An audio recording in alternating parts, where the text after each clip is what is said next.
So, what do you remember from that moment on?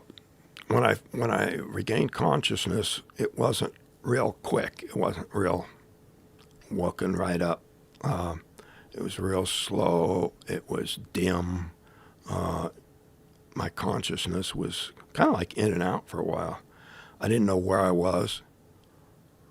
The pain and the feeling that I was mortally wounded. Something was so wrong inside. I felt like I was dying. And this is what really fueled the panic when I finally laid eyes on these creatures. Of course, all of the mental programming that we get from Hollywood that aliens are invading monsters, didn't help. But I instantly associated this feeling of dying with pain with them. So I was combative immediately. Where were you? I was lying on my back on a raised table. There was a light above me. It was not real bright. It was not so bright that I couldn't, see the outline of the fixture. But What did the fixture look like? kind of like that, only much larger. Just a soft glow. And in the movie, there's a little bit of striking on the part of the aliens against me. That didn't happen. I lashed out at them. The one closest to me, I felt really weak. I didn't have enough strength to do much. So when my arm contacted him, he just fell back very unexpectedly easy into the other one.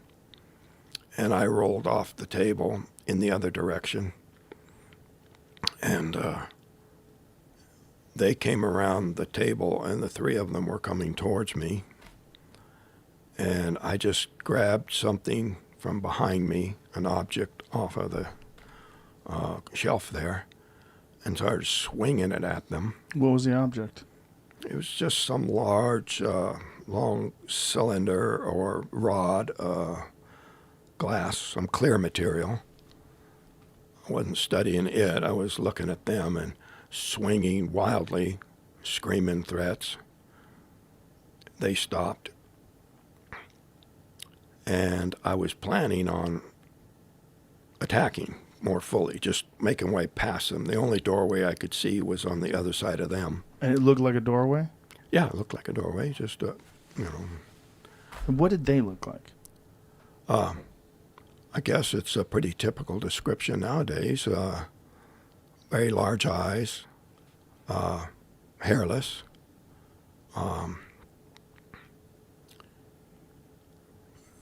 two eyes, nose, mouth. I didn't see them speak or no change in the expressions.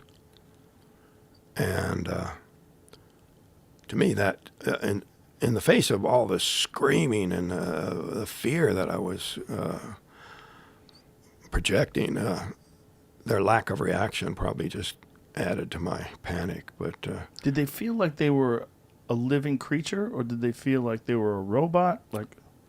Well, they were without expression, I'll say that. But, I've had 45 years to think about that. In more recent years, I think, well, maybe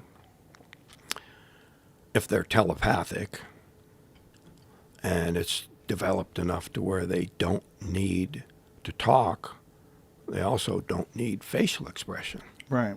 And so their ability to communicate with each other would be much richer and more complete than we have. And speech and frowns or smiles or whatever would become obsolete pretty quick. Yeah. Well, that is a theory about where human beings are headed.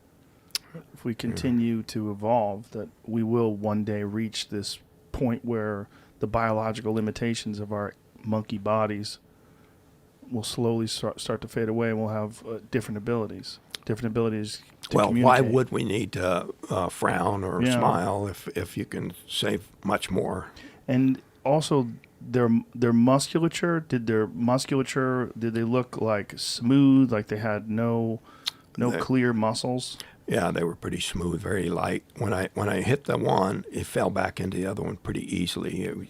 Like he weighed hardly anything. Like a little kid? Yeah. That was the most terrifying experience of my life.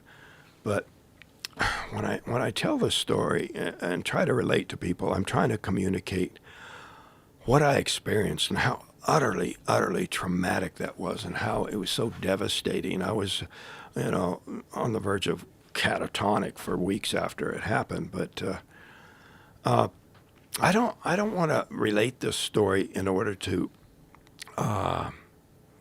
inspire fear, because I've had enough time to think about it that I think that it was unwarranted, that my reaction was just due to my ignorance of the situation. The fact that I was returned at all is pretty significant, Yeah. The idea that these beings are just kidnapping people willy-nilly and doing terrible things to them, I don't subscribe to that theory. Now, I try to separate what I actually experienced from things that I've concluded just from thinking about it. But it seems to me that, they've been seen, observed, there have been sightings for all, before I was born. Had you heard of the Betty and Barney Hill story before you were abducted? I probably had. But if I thought if they had some sort of sinister intentions, it'd be a done deal.